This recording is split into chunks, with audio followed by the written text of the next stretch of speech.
بسم الله الرحمن الرحيم. الحمد لله والصلاة والسلام على رسول الله صلى الله عليه وسلم وعلى آله وأصحابه أجمعين.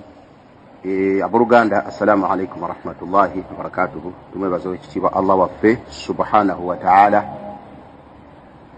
Tumusaba atuwa obulungi obuli mu lunaku luno olw'olwaleero n'obuwangazi bwaffe Allah tumuwanjagira subhanahu wa ta'ala bwetuteremu omukisa atusonyiwe ebitukyamako ng'abantu tumalire obwetaavu bwaffe Allah tabaraka wa ta'ala. Muganda waffe omu yatubuuziza ekibuuzo ne tulaba nga tuyinza obutakirindiikiriza okutuusa ku lunaku ebibuuzo byano bye biteekwayo okuggyako nga tukyogeddeko ensonga. Yatubuuzizza nti kiramulwa kitya omuntu okubeera ng'asomesa n'akoona ku mannya g'abantu n'akoona ku mannya g'abantu. Ekyokulabirako nti wabaddewo abantu omuntu asobola okubeera nga seeka oba nga muntu wa kitiibwa n'abaako ekikolwa kyakoze kakati kiramulwa kitya ono okujja n'abeera ng'asomesa n'akoona ku linnya lye butereevu. Ekintu ekyo amateeka g'Obusiraamu gakyogerako ki? Kakati muganda wange mu mateeka g'Obusiraamu tukimanyi nti Obusiraamu buno bwajja okunnyonnyola abantu ebikolwa ebituufu bye balina okukola babikole, era ne bujja okunnyonnyola abantu ebikolwa ebikyamu babireke, kakati basobole okuwangaalira ku bikolwa ebituufu era basobole okwewala ebikolwa ebikyamu. Ekyo kyennyini kye kyatumyanga bannabbi ba Allah tabaraka wa ta'ala wamu n'ababaka. Era ekyo Allah tabaraka wa ta'ala kwasinziira nabbi bw'abeera ng'avuddewo n'abeera ng'alekawo abamanyi abanaasigala nga bakyatwala omulimu gw'okuyita abantu okubajja eri obukyamu babaze eri obutuufu. Bakiyita al-amru bil ma'rufi wan nahyu 'anil munkari.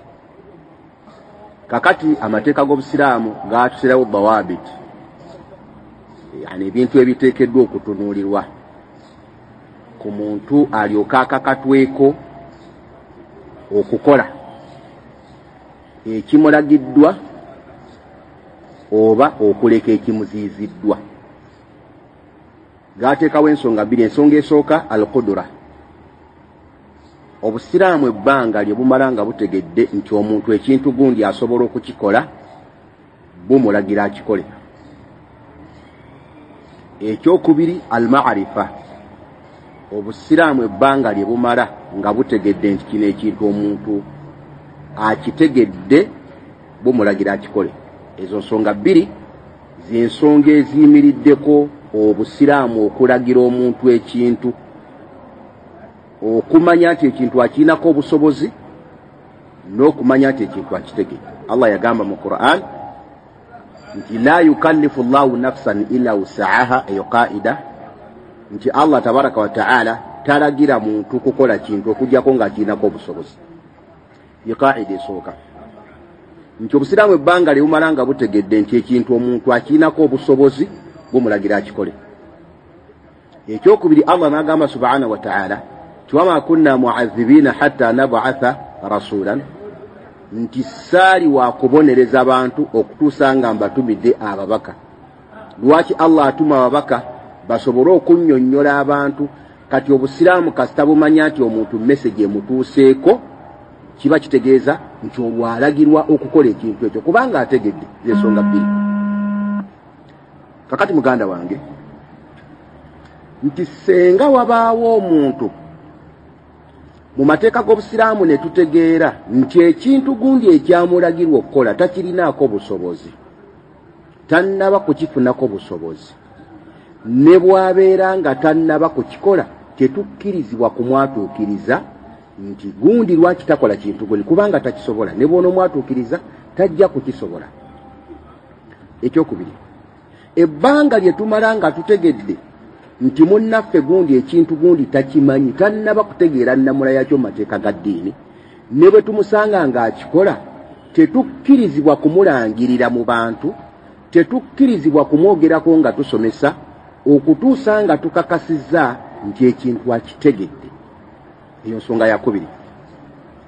Kakati muganda wange, senga omuntu abeerawo awo nga waliwo ekintu ekiriko ennamula y'amateeka g'Obusiraamu ne kitegeerekekwa bulungi nti ekintu ekyo akirinako obusobozi, ne kitegeerekekwa bulungi nti ekintu ekyo ilimu yaakyo yamutuukako agimanyi bulungi nnyo, wabula ekintu ekyo n'agaana okukikola omaadhalika nga akirinako obusobozi, oba n'agaana okukikola wamu n'okubanga ennamula yaakyo mateeka g'Obusiraamu agitegedde, ne tulowooza oba ne tukakasa nti mu butakola bwe kintu ekyo kyalinako obusobozi era kyamanyi, waliwo abantu abajja okujja bamukoppeko bamufuula obujulizi nti nga gundi kino takikola, amakulu abantu ne bamubulirako, tukkirizibwa okumwatuukiriza mu bantu olw'okutaasa okubula kw'emyoyo gy'abantu nga babulira ku ye. Eyo y'ennamula y'amateeka g'Obusiraamu. Tetukkirizibwa kusirika. Ekyokulabirako kyekigambo kya bid'ati. Bid'a biddu sunna. Bid'a y'opposite ya sunna. Tuli mu kitundu ewaffe waliwo bid'a ebadde ekolebwa abantu nga bamanyi nti ddiini, era nga bakikola nga bamanyi nti ddiini. Tetukkirizibwa kulaba muntu akoze bid'a eyo ne tumwatuukiriza okutuusa nga bid'a eyo emaze okusomesebwa, ne tutegeera nti kati abantu bategedde nti ono bid'a, kasita tulaba nga waliwo abagiremeddeko, ne tumanya nti waliyo abantu abagenda okujja ku bid'a bagikuŋŋaanireko bagikole, olw'okukola kw'abano be tukakasa nti baamanya nti eno bid'a, olwo tukkirizibwa okuboogerako kababeere bangi. Kyova olaba nga Imaamu Ahmad ibn Hanbal yalina omu ku bayizi be. Kakati yalina ku kyalo gye yalinga abeera eyo, waalingayo omusajja nga munabida nga musajja wa kitiibwa, naye ng'abantu kwegamba nga ayita abantu okugendera bid'aati, ng'abantu bamussaamu ekitiibwa. Kati omuyizi wa Imaamu Ahmad ibn Hanbal ajja amugamba tulina omusajja ewaffe, omusajja muzuzi wa mu ddiini, abantu bamukoppako bid'aati ze. Amubuuza nti tukkirizibwa okwatuukiriza erinnya lye olw'okumwewaza abantu. Imaamu yamugamba idha lam tubayyinu lahum wama bayyantu lahum. Imaamu agamba omuvubuka ono nti bw'onoobeera ggwe nga tonnyonnyodde bantu bukyamu bwa munnabid'a oli nti nekyayitirako abantu si ddiini, nange Ahmad ibn Hanbal ne sinnyonnyola bantu kikolwa kya musajja oyo kyakola nti kyamu, kati abantu banaayawula batya bid'a ku sunna?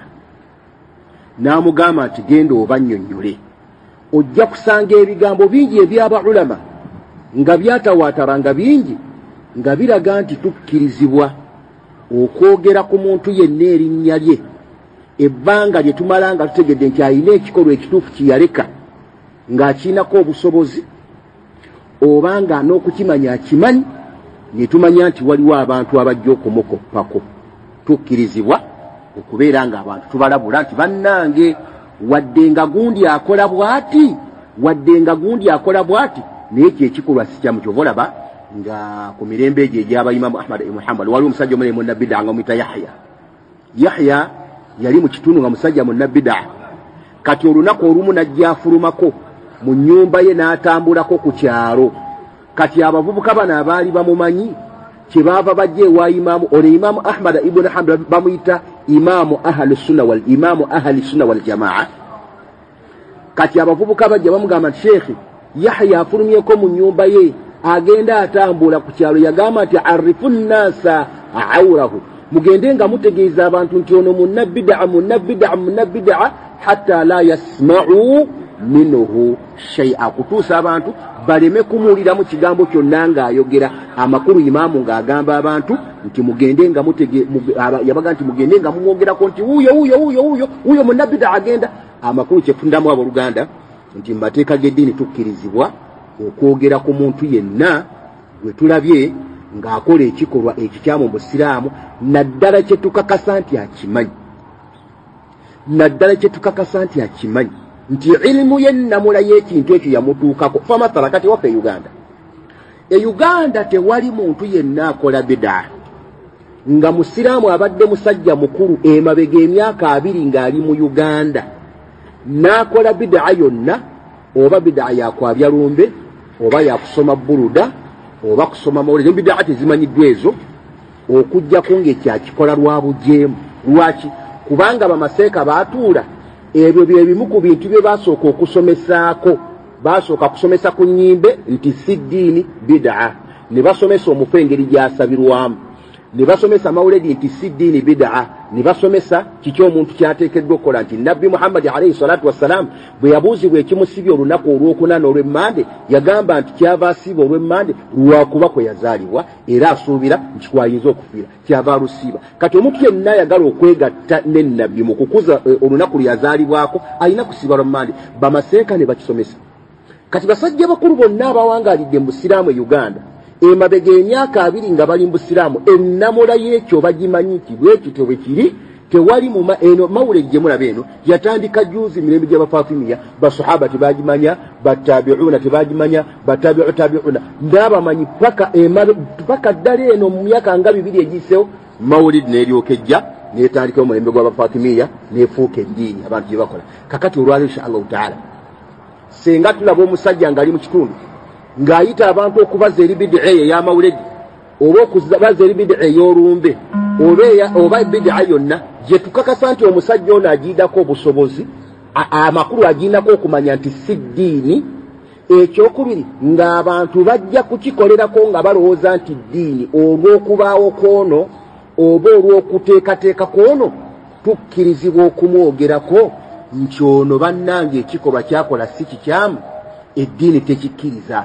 Naye senga tumanya nti tannaba kukimanya bambi, olwo insha Allahu taala tusooka kumutumira nti munnange kino kyokola ennamula y'eddiini ku kyo yeeno bweti era si kya mu ddiini. Wabula kasita tumanya nti ategedde n'amala okufuna ilimu ng'akitegedde bulungi insha Allahu taala tulaba nga musirru ng'alemedde ala bidaatihi nga n'abantu bagigendamu ku lulwe, olwo tukkirizibwa okubanga tuyamba abantu, kubanga okugulumiza omwoyo gw'omuntu omu olw'ekitiibwa ky'alina kibeera kitono nnyo okusinga okuzikirira kw'emyoyo emingi egigenda okuzikirira nga giyita ku mukono gwe olw'okuba ku kintu nga kyamushana. Lero ky'abooluganda ensonga n'embeera nga njawuddemu engeri bbiri. Ensonga esooka nti ebbanga lye tumala nga tutegedde nti omuntu akola ekikolwa ekyo nga takiinaako ilimu, insha Allahu taala tetukkirizibwa kumwogerako okuggyako okubanga nubayyinu lahu ka shakhsiya nga tumunyonnyola ng'omuntu. Naye senga tutegeera nti ekintu ekyo akiinako maarifa, ilimu yakyo yamutuukako, okitegedde munnange abawalimu baagisomesa ntumanya nti yagitegeera dda, olwo kasitaakola ekyo naddala ng'omuntu oyo agenda kukunga. Bannange baulama baawula mu bannabbidaa engeri bbiri. Waliwo gwe bayita mubutaduu nga shakhsu adiya, muntu wa bulijjo ali awo talina ddoboozi lyonna, tewali bantu bagenda kukuŋŋaanira waali, oyo abeera akhafu. Niwabaawo mubutaduu nga yad'u ila bidaatihi ng'ayita n'abantu okujja eri bidaa. Ono omusajja ono ayita abantu okujja eri bidaa, ekyo la shakka tumwogerako butereevu nga tetukwatiddwamu na nsonyi ne bw'abeera wa kitiibwa atya, kubanga tewali muntu yenna abeera na kitiibwa biduuni lislaami. Tewali kintu kyonna kifuula muntu wa kitiibwa nga si busiraamu. Allah yagamba subhanahu wa ta'ala ku basajja bali abannaafuusi abaageya Nabbi ne basahaba bagamba la irja'na ila almadinati la yukhrijanna la a'azzu minha al-adhall. Bwe tunaabeera nga tuzzeeyo e Madiina ab'ebitiibwa muffe bajja kufulumya abaawansi, ng'ab'ebitiibwa be baluwa beeyita ab'ebitiibwa be bano bamunafiquuna b'omu Makka, nga be bayita abaawansi be baluwa ye Nabbi Muhammad ne basahaba. Kati Allah n'agamba subhanahu wa ta'ala nti walillahi al-izzatu walirasulihi walilmu'minina walakinna almunafiqina la ya'lamun. Ekitiibwa kya Allah tabaraka wa ta'ala na mubaka Muhammad alayhi salatu wassalamu nabakkiriza nawakubadde nga abannaafuusi tebakimanyi. Kati omuntu yenna mu busiraamu aba wa kitiibwa na busiraamu. Tewali muntu abaro akitiibwa olwa famire gyavaamu, olw'olulimi lwayogera, olw'ekitiibwa kyayina, kubanga Allah yagamba subhanahu wa ta'ala ati inna akramakum inda Allahi atqakum ekyo kigambo kiriko ne hadithi ya nabbi Muhammad bwekyo ng'ekinywezaawo nti omuntu atusinga ekitiibwa mu maaso ga Allah tabaraka wa taala ye muntu atusinga okutya Allah azza wa jalla. Kakati wali muntu yenna abana kitiibwa mu Busiraamu naddala kasita atandika okumenya amateeka g'Obusiraamu n'atandika okuŋŋaanyiza abantu ku kintu ekitaasomesebwa nabbi aba takyalina kitiibwa kyonna kiina kumuweebwa okutuusa ng'alongoosezza nadda ku mateeka ge. Lero inshallah muganda wange yabuze ekibuuzo kino nti olina okukimanya nti omuntu yenna kasita tukakasa nti ekintu akimanyi ne tukakasa nti akiinako obusobozi ilmu yamutuukako dda inshallah taala wabula n'asigala ng'alemedde ku nsobi bwe tulaba nga abantu bajja kumukoppako tukkirizibwa okubannyonnyola ne bwe kiba kyetaagisa kwogera ku linnya lye. Kyoba olaba nga Allah tabaraka wa taala yakoonako Firawuna butereevu n'agamba nti inna Firawuna ala fil ardi yakoona ku Abu Lahabi tabbat yada abi lahabi wa tabba. Allah n'akoona ku linnya lye nabbi Muhammad alayhi salatu wassalam ayina abantu byakoonangako obutereevu okusinziira ku bikyamu lwaki abeere ng'ataasa abantu obutazikirira nabantu abo inshallah taala. Naye senga omuntu abeera awo munnaye ng'ekito tandaba kumanya nsonga eno namula yayo mateeka ga Busiraamu inshallah taala tumutuukirira netubeera nga tumunnyonnyola obunnyonnyofu bw'ensonga eyo. Jazakumullahu khaira. Assalamu alaikum warahmatullahi wabarakatuh.